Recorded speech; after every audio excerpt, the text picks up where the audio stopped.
Hi, I'm Yat, and this is Urban Beings at Home with a new activity you can do at home now that schools are closed. Today we will travel to Sweden, to its capital city of Stockholm. It was Monday, 20th of August 2018. A young girl in a yellow raincoat walked up to the Swedish Parliament and sat down. She was carrying a big sign. It read, "School strike för klimatet," which means school strike for the climate. People walking by were curious. In Sweden, children go back to school in the middle of August. What is she doing here instead of being at school? She handed out flyers. She explained that she was school striking, meaning she was not going to school, so she could protest about the climate crisis. Why should I be studying for a future that soon will be no more, when no one is doing anything whatsoever to save that future? And what is the point of learning facts within the school system when the most important facts given by the finest science of the same school system clearly mean nothing to our politicians and our society? That summer was a very long and hot one. Since April, almost every day had been sunny and blue sky. It was certainly pleasant and lots of people enjoyed themselves, picnicking in the parks, barbecuing in the forest and swimming in the lakes. But because it hardly rained, the forest got very dry. This made it very easy for the forest to start burning. More than 25,000 hectares of forest were destroyed in Sweden that year, the worst wildfires in Sweden's modern history. The Swedish Parliament building is in the centre of Stockholm, and the main shopping street runs right past it. This is also where the politicians and the government meet. In a few weeks' time, Sweden will be holding elections to choose who will be running the country, the regions and the local area. So this was a very good spot to catch people's attention. The people who will soon be voting in the elections, the people who might get elected, and the journalists reporting on the elections. The girl in a raincoat was, of course, Greta Thunberg. When she first sat outside the parliament, she was only 15 years old. Greta couldn't understand why the adults were not doing anything to stop the climate crisis. The science is clear. We have to stop burning fossil fuels and producing carbon dioxide and greenhouse gases. They're warming up our planet and changing weather patterns and causing a climate crisis. We need to stop producing at least half of the carbon dioxide in the next 10 years from our power stations and from driving around in our cars and flying around the world on planes, if we are to stop setting off an irreversible chain reaction beyond human control. If we think the weather patterns we have today are strange, like the long, hot, dry summer of 2018 and the heavy rain we had in the winter, then they will get even more strange, extreme and unpredictable. Greta's message was simple. Stop burning fossil fuels like coal, oil and gas and keep them in the ground. The climate crisis is our most complex and our greatest challenge, but we already have the facts and the solutions. Listen to the scientists.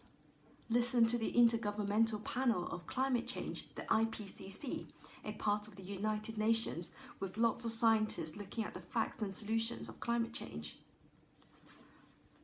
Follow the Paris Agreement, where the 195 countries agreed that they will make plans to stop the Earth's temperature rising by more than 1.5 degrees.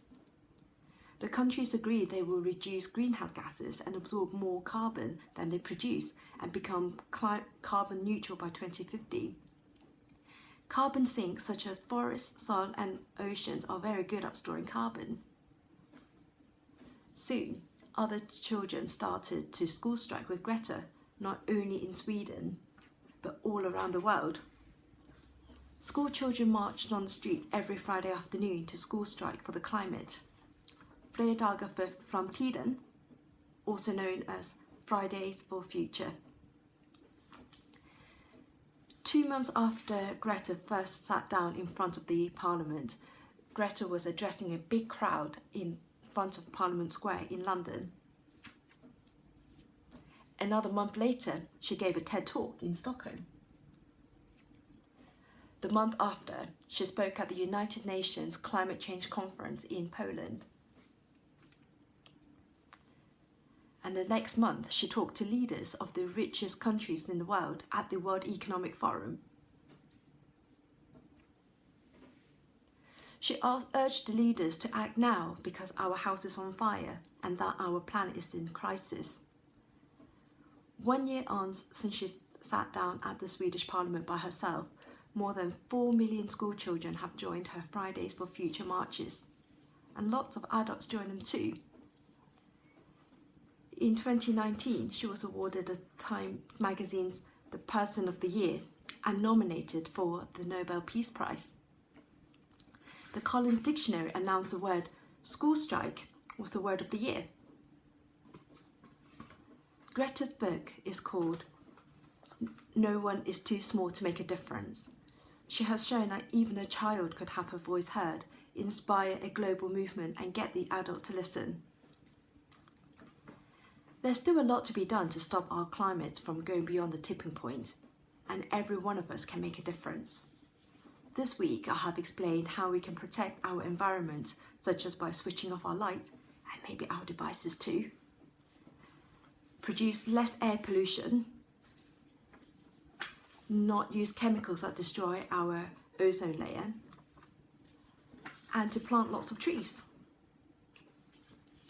And there are 4 things that we can all do at home and in our daily lives. 1. Reduce, use less. 2. Reuse, use again before throwing it away. 3. Recycle, turn into something else. And 4. Regenerate, turn into something that gives even more. Now, it's time for your activity.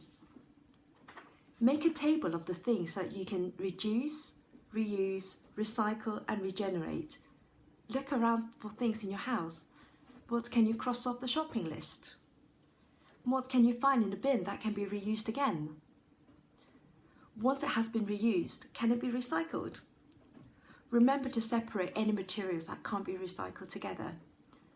And what can you make that will give even more?